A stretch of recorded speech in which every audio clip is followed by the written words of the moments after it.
Voici la correction de l'évaluation finale numéro 1 portant sur les généralités sur les fonctions qui fait partie du tronc commun et la trigonométrie, la première partie qui fait partie de la spécialité. Dans ce premier exercice, donc, je donne la courbe représentative d'une fonction CG et je demande de répondre aux questions à partir de ce graphique. Quel est l'ensemble de définition de la fonction G? L'ensemble de définition, c'est toutes les valeurs de x pour laquelle on peut lire graphiquement quelque chose. Donc ici, c'est l'intervalle de moins 2 à 8. Donc c'est l'intervalle moins 2, 8. Question 2. Déterminer les antécédents de moins 1 par G. Les antécédents de moins 1, c'est que je me place sur l'axe des ordonnées en moins 1 et je vais lire toutes les valeurs qui ont une ordonnée de moins 1. Ici, j'en ai 3. Donc, il y a moins 2. On a aussi à peu près 3,5. Et on a aussi 8. Question 3. Donner G de moins 1. G de moins 1, c'est que je me place sur l'axe des abscisses en moins 1 et je vais lire l'ordonnée. Donc, G de moins 1, c'est égal à 1. Question 4. Résoudre G de x plus grand que 2. G de x plus grand que 2, c'est les valeurs, G de x c'est ici, et donc c'est toute la partie de la courbe qui se trouve au-dessus. Pour cela, je me ramène ensuite sur l'axe des abscisses, donc c'est lorsque je suis ici. Étant donné que je demandais plus grand que 2 strictement, on exclut les valeurs pour lesquelles on a G de x qui vaut 2. Et donc on a S qui est égal à l'intervalle 0, 2. Question 5. Déterminer l'image de 1 par G. Pour déterminer l'image de 1 par G, je me place sur l'axe des abscisses et je vais jusqu'à la courbe pour lire l'ordonnée du point d'abscisse 1. Donc l'image de 1, c'est 3 par G. Question 6. Résoudre G de x égale moins 2. Ça veut dire que je me place en moins 2 sur l'axe des ordonnées et je vais lire tous les points de la courbe qui ont une ordonnée de moins 2. Je trouve deux valeurs. Donc G de x égale moins 2 a pour ensemble de solutions les deux valeurs qui sont 4 et qui sont 7. Question 7. Combien 1 a-t-il d'antécédents par G? Je me place sur l'axe des ordonnées, je regarde combien de fois j'ai des points de ma courbe qui ont une ordonnée de 1. J'en ai 2. 1, admet 2 antécédents par G.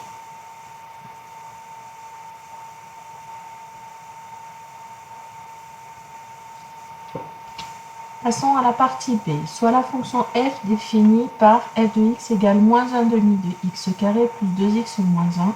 Complétez le tableau de valeurs ci-contre. C'est-à-dire que je donne les valeurs de x et je cherche les images. Donc, je dois calculer f de moins 2, ce qui nous donne moins 1 demi, facteur de moins 2 au carré, plus 2 fois moins 2, moins 1. Ça donc fait moins 1 demi fois 4, moins 4, moins 1, ce qui fait moins 2, moins 5, ce qui fait moins 7.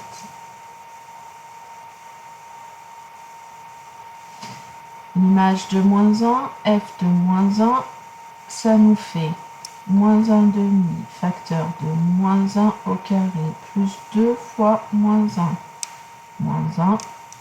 Moins 1 demi fois moins 1 au carré, ça fait moins 1 demi. 2 fois moins 1, ça fait moins 2.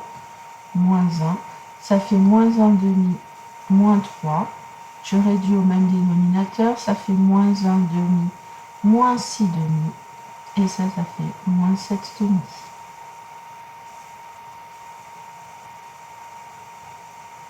L'image de 0, f de 0, c'est moins 1,5 fois 0 au carré, plus 2 fois 0, moins 1, ce qui fait moins 1. L'image de 1, f de 1, ça fait moins 1,5 fois 1 au carré, plus 2 fois 1, moins 1, ce qui fait moins 1,5 plus 2 moins 1, ça fait moins 1,5 plus 1, ça fait moins 1,5 plus de demi, ce qui fait 1,5. L'image de 2, moins 1,5 fois 2 au carré, plus 2 fois 2, moins 1.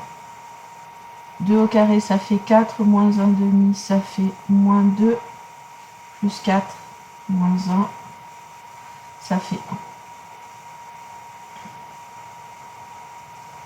Question 2. Déterminer par le calcul les antécédents de moins 1 par la fonction f, c'est-à-dire que je cherche f de x égale moins 1, qui se ramène en fait à moins 1,5 de x au carré, plus 2x moins 1, qui est égal à moins 1. On obtient donc moins 1,5 de x au carré, plus 2x égale à 0.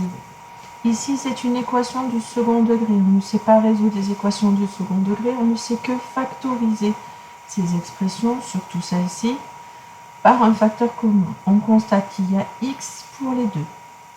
Du coup, si je mets x en facteur, il va me rester. J'avais moins 1,5 de x au carré, donc j'ai moins 1,5 de x. Et là, j'avais 2x, donc il me reste plus 2 égale à 0. Je sais qu'une équation a fois b est égale à 0 si et seulement si a est égal à 0 ou b est égal à 0. Donc, on se ramène à deux possibilités. Soit x est égal à 0 ou moins 1,5 de x plus 2 est égal à 0. Ce qui conduit à x égale à 0 ou moins 1,5 de x est égal à moins 2. C'est équivalent ça à x est égal à 4. Donc on a deux solutions. Moins 1 admet deux antécédents qui sont 0 et 4. Question 3. Je demandais si la courbe de la partie A était la courbe de la fonction et justifier les réponses. On a vu ici, par le calcul, que l'image de 0 c'est moins 1, l'image de moins 2 c'est moins 7, l'image de 2 c'est 1. Regardons ce qui se passe au niveau du graphique précédent. Est-ce que l'image de 0 c'est moins 1 par exemple? Donc si je reprends ma courbe, l'image de 0, ici, on constate que c'est 2. Donc ça ne peut pas être la courbe représentative de la fonction f. L'image de 0 par f est moins 1. Or, sur le graphique,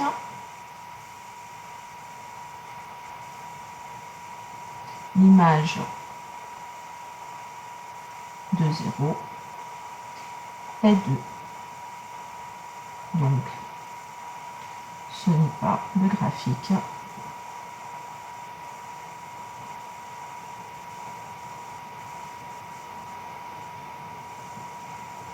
de. Passons à l'exercice de spécialité. Donc, les questions qui étaient posées étaient indépendantes. Déterminer la mesure en radians de l'angle alpha qui vaut 210 degrés. On sait qu'il y a correspondance par proportionnalité des degrés en radians. On sait que pi radian est égal à 180 degrés. Et donc du coup, quand je cherche l'angle en radian qui correspond à 210 degrés, je fais 210 fois pi divisé par 180. On peut simplifier on peut diviser par 10, donc ça fait 21 pi sur 18. 21 et 18 sont dans la table de 3, donc si je divise par 3, ça fait 7 pi sur 6, donc 7 pi sur 6 radians. Deuxième question, déterminer la mesure principale de l'angle β qui vaut moins 1947,5 pi sur 7. La méthode que je vous ai donnée en classe, c'est moins 1945 sur 7. On calcule sa valeur décimale. On trouve que ça fait à peu près moins 277,9. Donc l'entier le plus proche, l'entier pair le plus proche,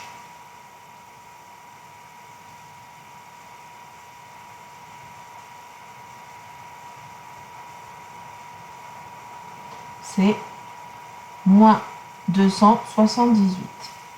Du coup, je prends moins 1945 pi sur 7 et je lui ajoute 278 pi. Je réduis au même dénominateur, donc en multipliant par 7, ça fait moins 1945 pi sur 7 plus 1946 pi sur 7. Je peux maintenant les ajouter, il reste pi sur 7. Pi sur 7 appartient bien à l'intervalle moins pi, pi. Donc, la mesure principale de β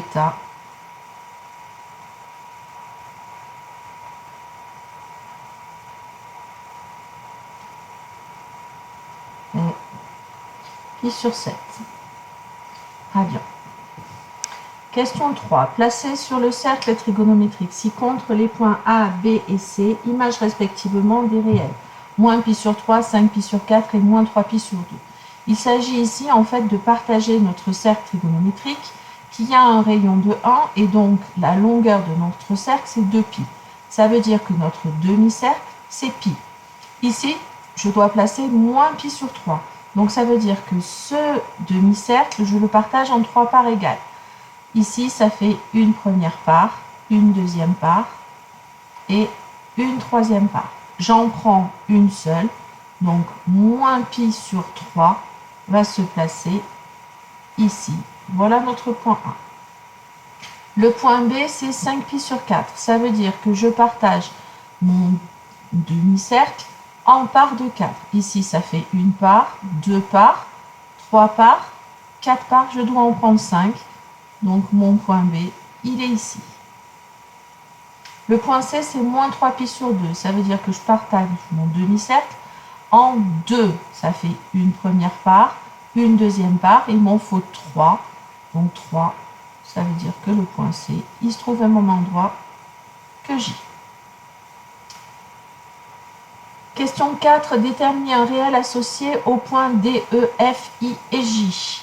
Donc, c'est l'inverse de ce que l'on vient de faire. On se sert des partages qui ont été faits. Le point D, il est ici. On constate que ici, cette partie, elle a été partagée pour arriver sur D en 6 parts. Une part, 2 parts, 3 parts, 4 parts, 5 parts et 6 parts. Et donc, D, c'est l'image de 5 pi sur 6. Si je tourne dans l'autre sens, ça fera moins 7 pi sur 6. Le point E. Le point E, ici, on a partagé pi en des parts de 3. Donc, c'est les pi sur 3. Donc, E est l'image de quelque chose qui est partagé en 3. Et combien j'en ai pris? Moins 1, moins 2, moins 2 pi sur 3. Si je tourne dans l'autre sens, ça fait 1, 2, 3 et 4. 4 pi sur 3.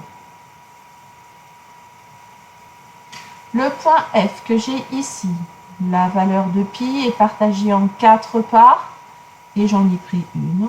Donc F est l'image de pi sur 4. Si je tourne dans l'autre sens, ça fait moins 7 pi sur 4. L'image de I, c'est 0, 2 pi, moins 2 pi, et ainsi de suite. Et le point J, c'est l'image de pi sur 2, ou de moins 3 pi sur 2, puisque c'est là qu'on a placé le point C.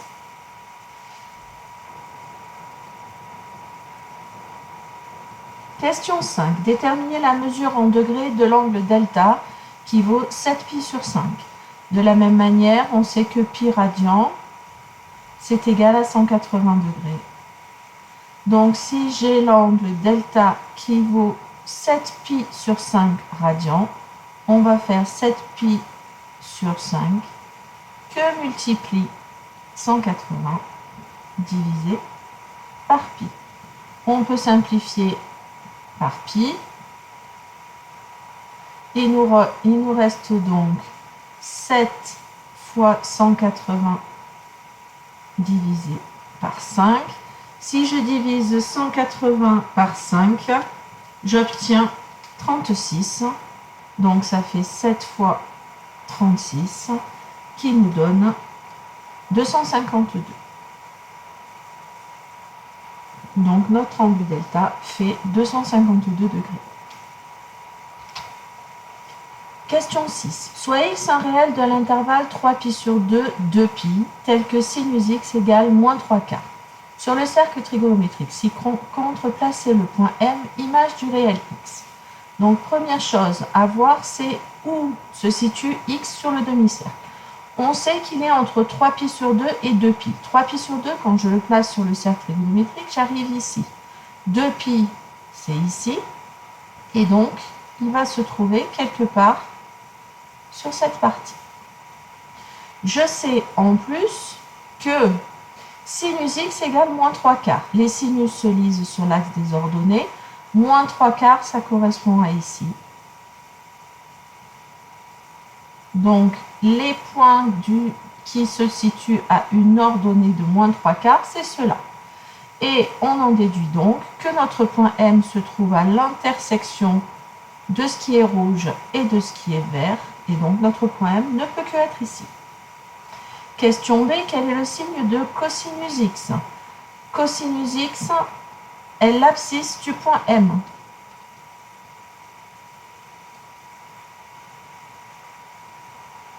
Qui est, d'après ce que l'on voit ici, positive.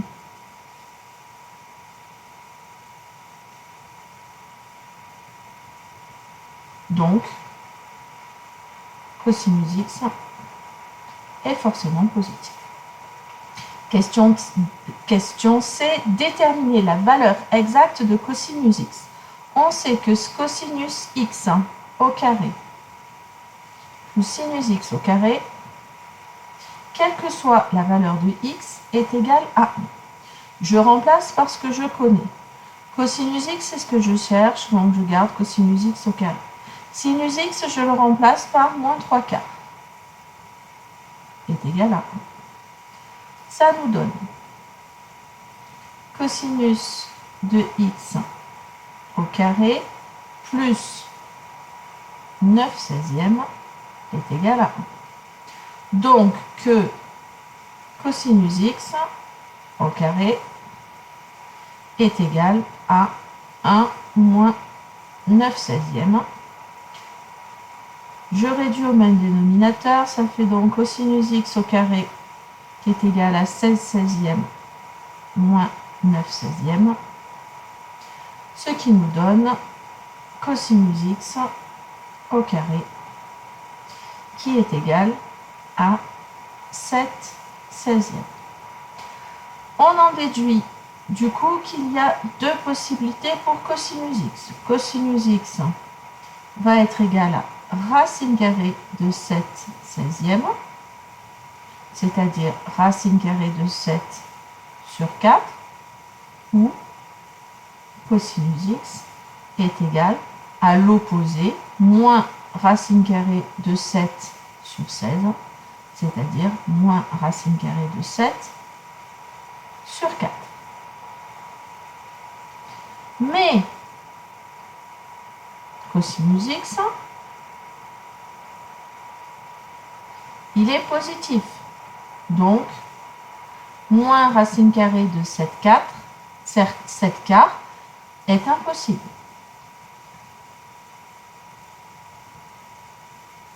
Et donc, cosinus x est égal à racine carrée de 7 sur 4. Voilà, j'espère que cette correction vous aura permis de mieux comprendre vos erreurs. N'hésitez pas à me poser des questions en classe s'il y a encore des doutes qui persistent.